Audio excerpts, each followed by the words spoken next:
அஸ்ஸலாமு அலைக்கும் வரஹ்மத்துல்லாஹி வபரகாத்துஹு.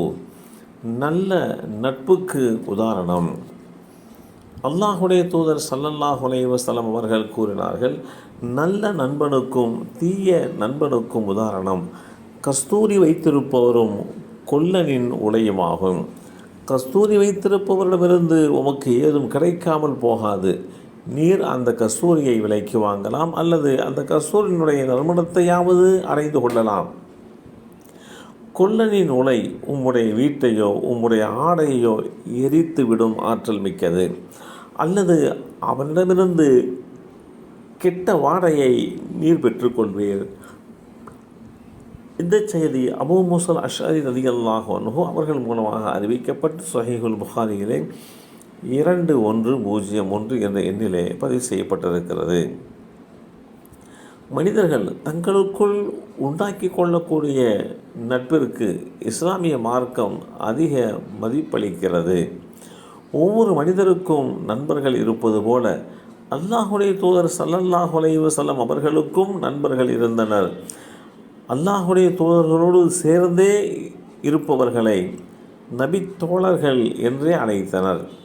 நட்புக்கு அழகிய முன்மாதிரியாக இருப்பவர் யார் என்பதை அல்லாஹுடைய தூதர் ஸல்லல்லாஹு அலைஹி வஸல்லம் அவர்கள் இந்த உலகத்திற்கு தெளிவுபடுத்தியிருக்கிறார்கள்.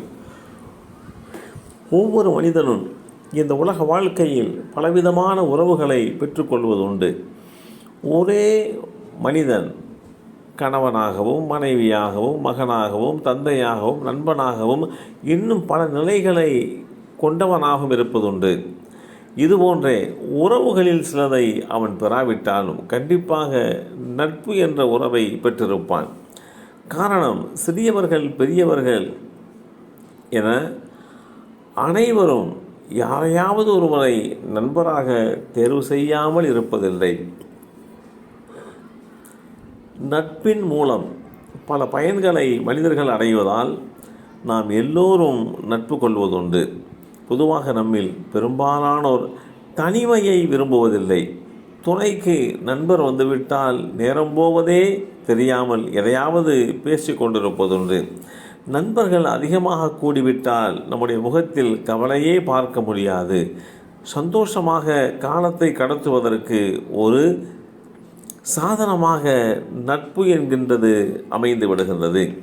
நமக்கு ஏற்படுகின்ற கஷ்டங்களை நமது நண்பர்களிடம் தெரிவிக்கும் போது நம்முடைய நெஞ்சத்தில் ஏற்பட்ட பாரம் காணாமல் போய்விடுகிறது.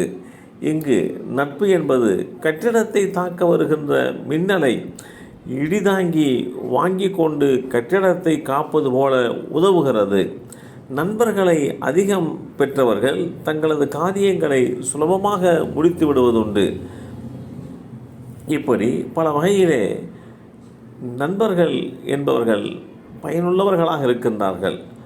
அழகிய நட்பு அல்லாஹுடைய பொருத்தத்தை பெற்றுத்தரக்கூடியதாக உள்ளது. நட்பின் ஒழுங்குகளை அறிந்து அதன் அடிப்படையில் பழகுபவர்கள் அல்லாஹ்விடத்திலே சிறந்தவர்களாகவும் கருதப்படுவதுண்டு.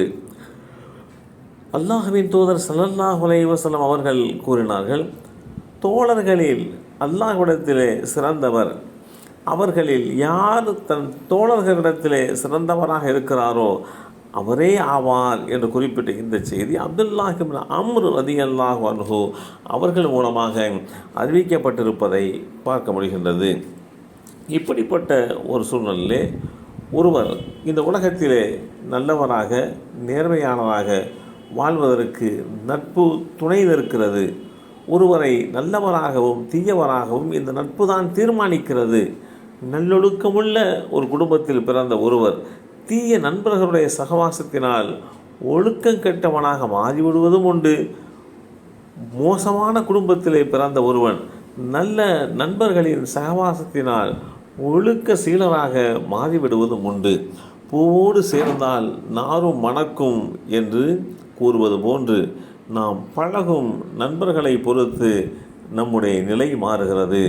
எல்லாம் வல்ல அல்லாஹு தஆலா நல்ல நட்பு வட்டாரங்களை நமக்கும் நம் சந்ததிகளுக்கும் உருவாக்கி தந்தல் புரிவானாக. அஸ்ஸலாமு அலைக்கும் வரஹ்மத்துல்லாஹி வபரகாத்துஹு.